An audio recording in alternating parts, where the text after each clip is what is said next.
Hey everyone, happy Monday, and thank you for joining us today for the AIME Women's Mortgage Network's Growth Series. This series is here for you to educate, inspire, and share your progress as we lift each other up to new levels. On today's show, we have 3 WMN member panelists who are going to share some advice on how you can have a high-performing career and be an awesome mom. Let's meet our panelists. From California, we have Jamie Cavanaugh, the COO of Amerifund. From Georgia, we have Melanie Walburg, the broker owner of Destiny Mortgage Lending. And from Arizona, we have Lisa Lund, and she is the broker owner of Lund Mortgage. Okay, ladies, let's jump right in. Jamie,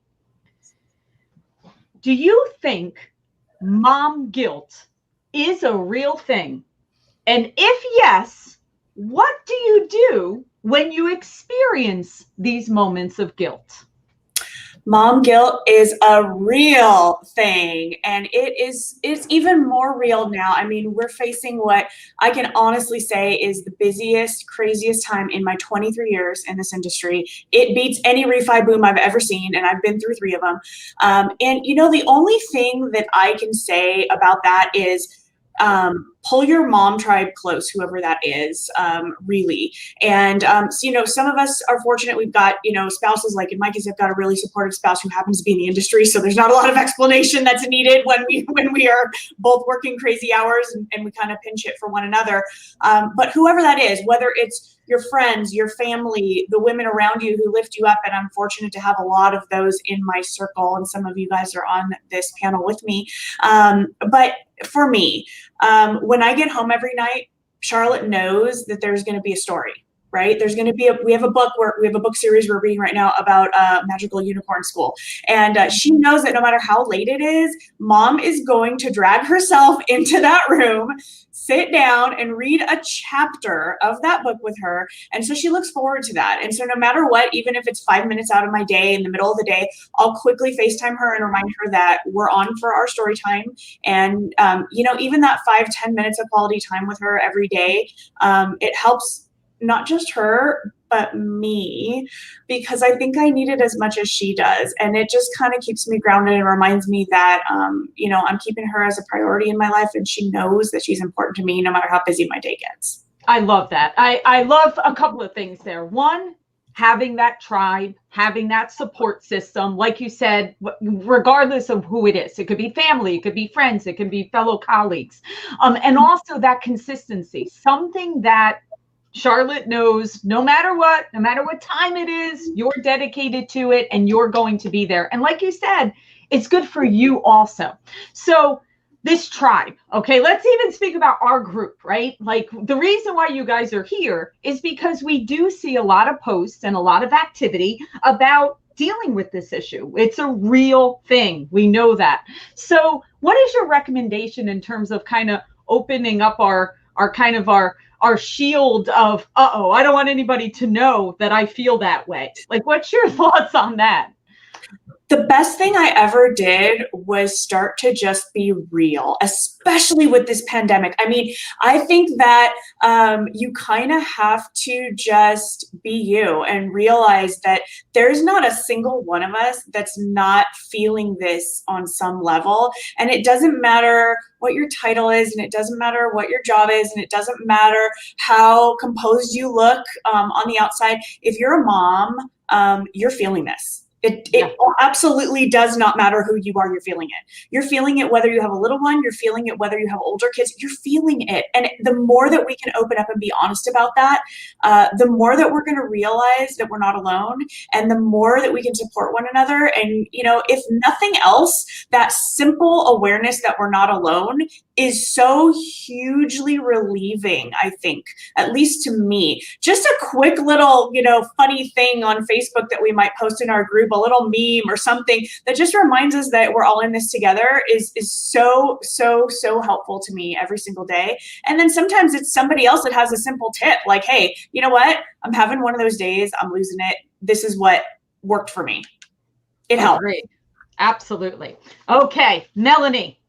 So Everyone's at different stages, right? Some are dealing with newborns and toddlers and little ones and school going back, right? You're at a little further down the road stage. So I want to hear, give us some of these thoughts that you've been in the industry. You've also are a mom of little older children. So looking behind, what has changed and what have you learned and what advice do you have for all the ladies out there?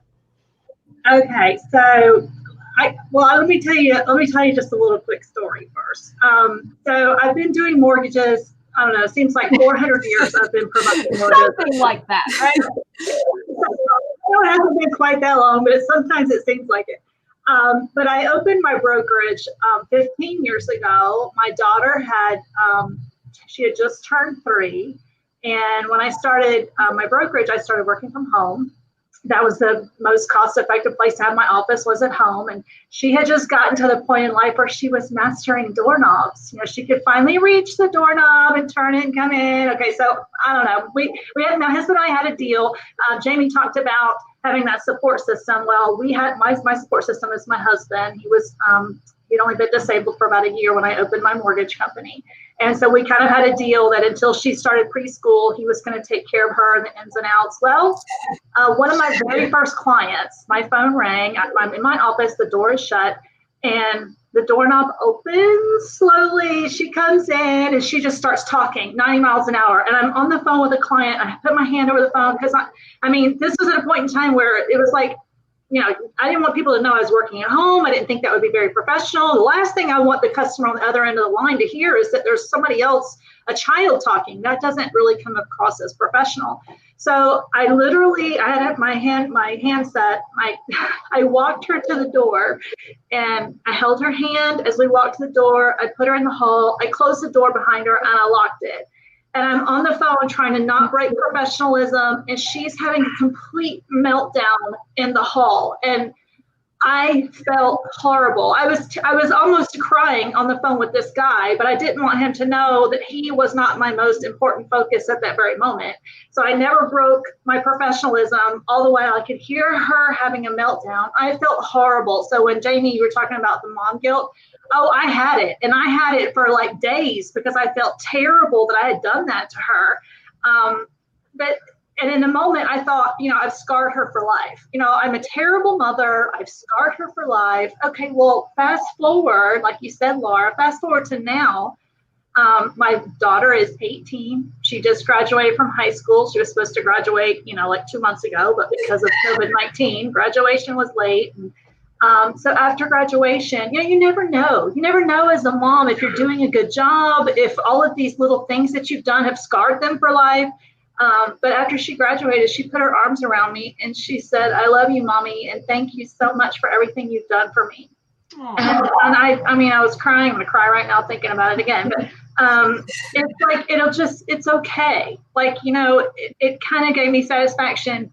I said, "Are you happy?" And she said, "Yes." And so, that she sees all the things we've done for her. We've given her a good life. We've gone on vacation. We've provided food for her. And life is not easy. Now that she's on the cusp of adulthood, she's realizing she's going to have to step out in the world and do this kind of stuff on her own, make a living.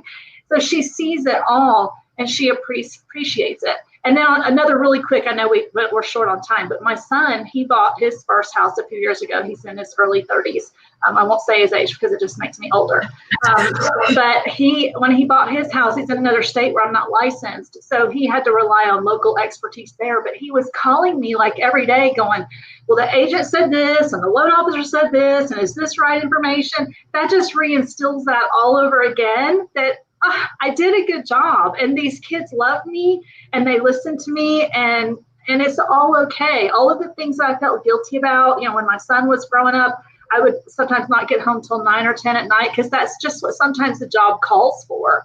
And but it's okay. The kids get it, and when they're in adulthood where I'm at now. So Jamie and Lisa, I know you guys have little kids, and if you're having that moment of mom guilt, just realize if you just love them right through it, when they're older, they're gonna see the big picture, and it's all gonna be okay. They're gonna love you anyway. It's all good.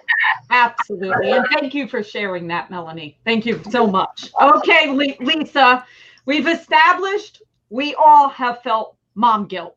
Now, let's turn our focus on some tips for all of those super women out there, okay? What advice do you give on the professional standpoint of how to help our businesses and how to also let a bit of control go? Because as super women and moms and super business people, we want to hold on to everything. So what are some things that you've learned during this time in your career and being a mom that help your business?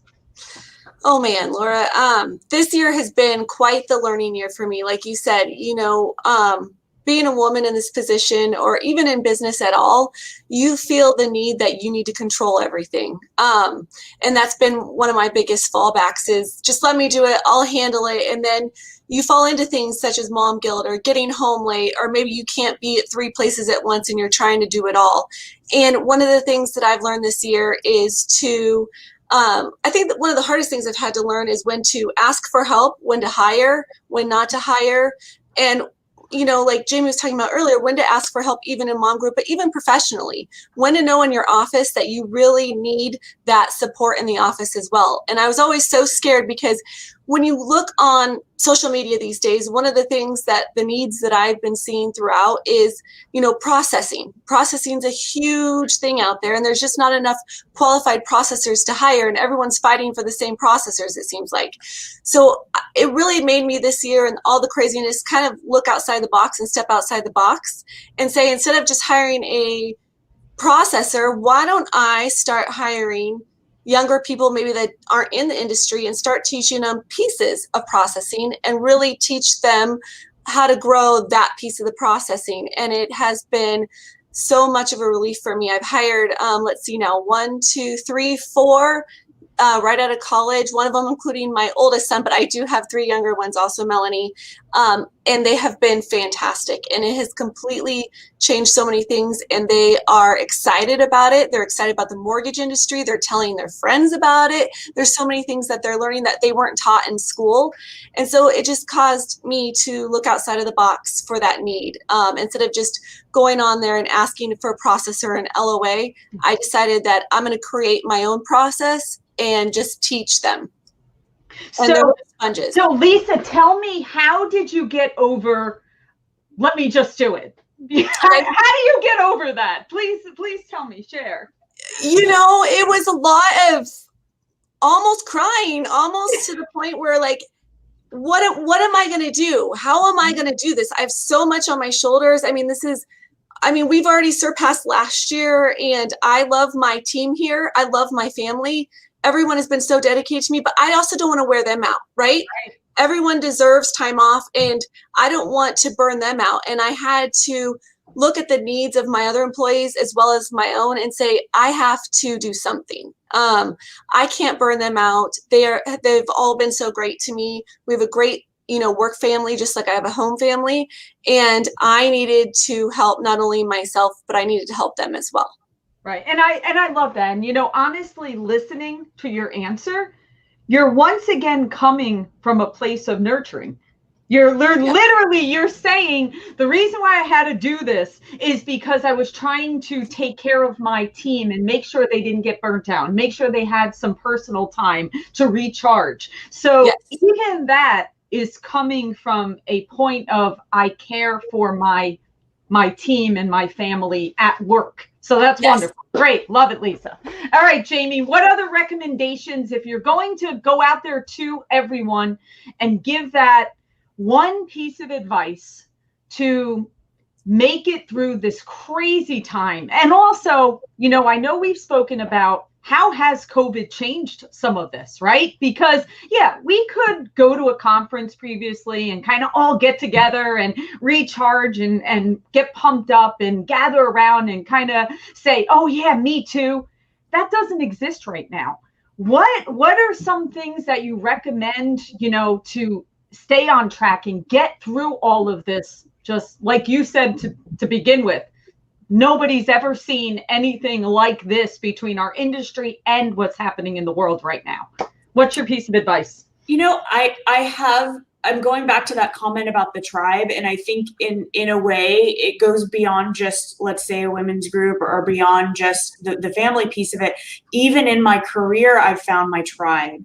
And I think having that smaller support system that I'm interacting with on a daily and sometimes multiple times a day basis to kind of just have that constant interaction to bounce stuff off of, in lieu of having people in person that I could do that with like I normally would, is huge for me. You know, being my authentic self and being able to admit the things that scare me, the things that stress me out, the things that I feel a little less secure about is so empowering and cool, because every person at every level in this business is feeling it too. And so to just be able to open up, no matter where you are, no matter who you are, and find your tribe, find your support system, and do that as a mom, as a woman, do that as a business owner, do that.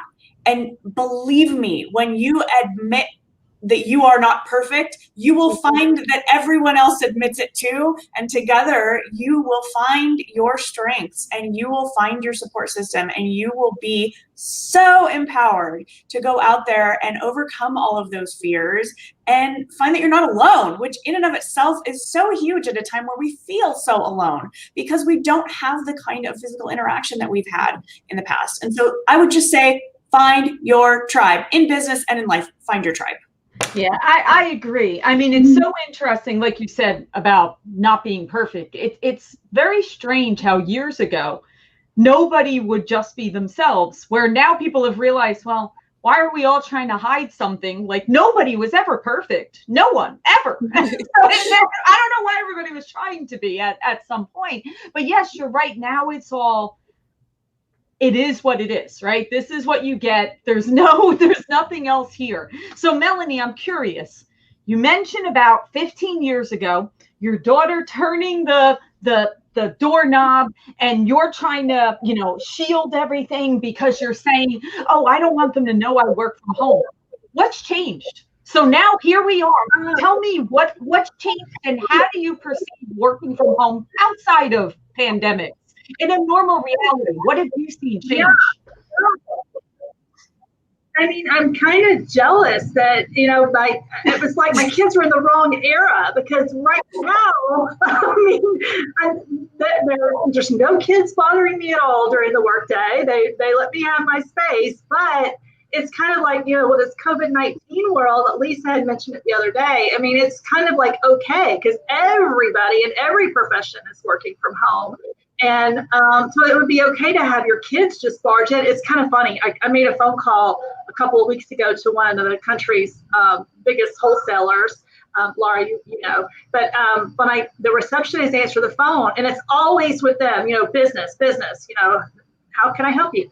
So they answered the phone, and before I could request the extension I wanted, I hear a big dog barking, and she goes, ah! And I'm like, the receptionist, I'm like, you're telling me to shut up, and she goes, I am so sorry. And where can I connect you? And she just totally lost her train of thought because she's working at home.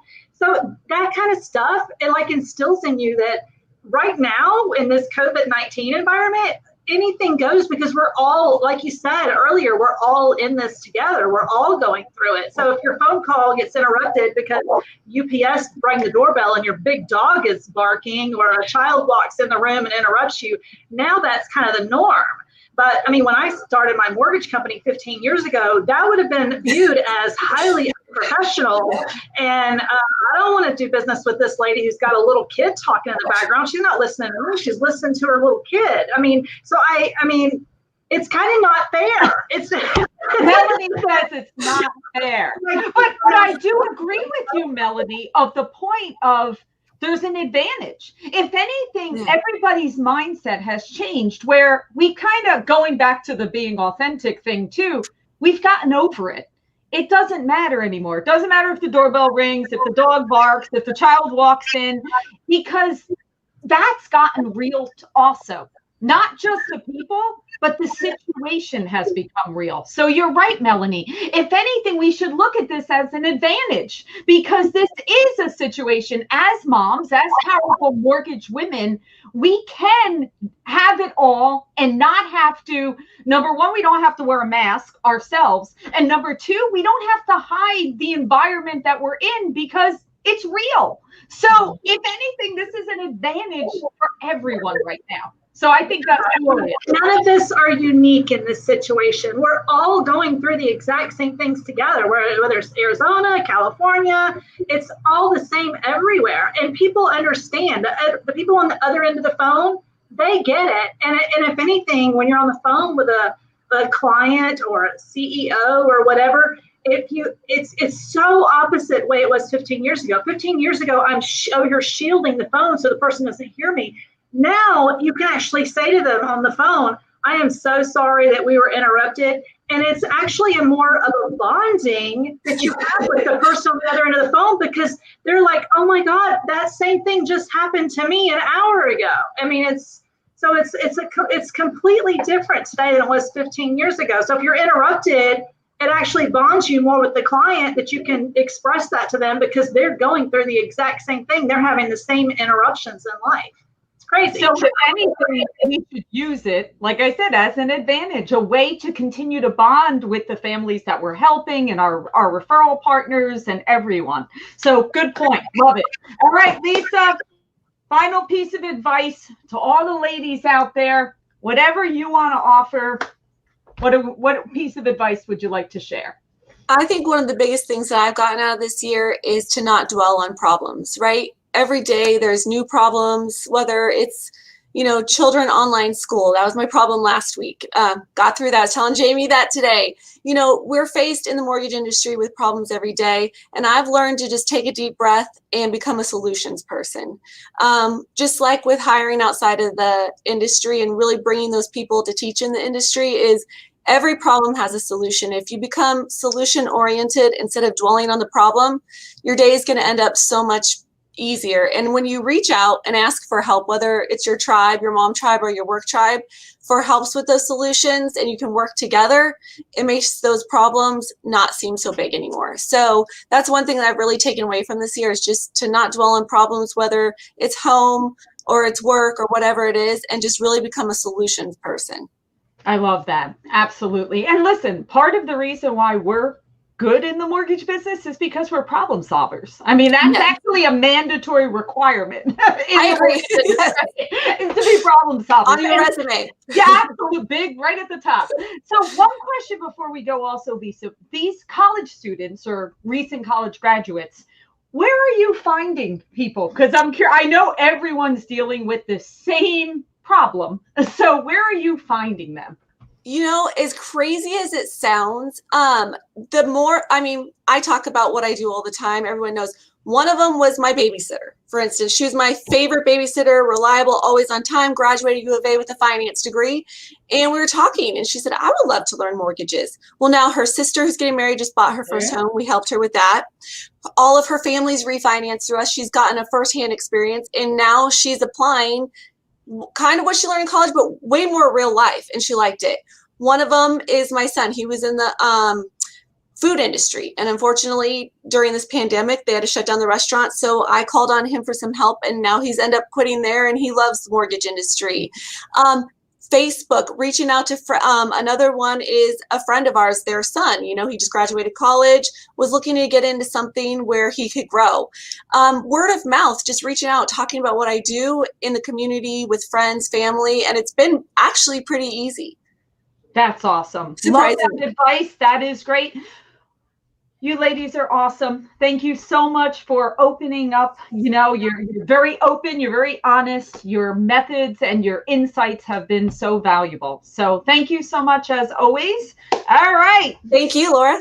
Thank Thank you. you, Laura. Now, our challenge for this week is to actually pick that one consistent thing that Jamie mentioned that you can do with your family, regardless of how busy you are. So that's what we want everyone to think about this week. And I think that's a good thing for us to focus in on.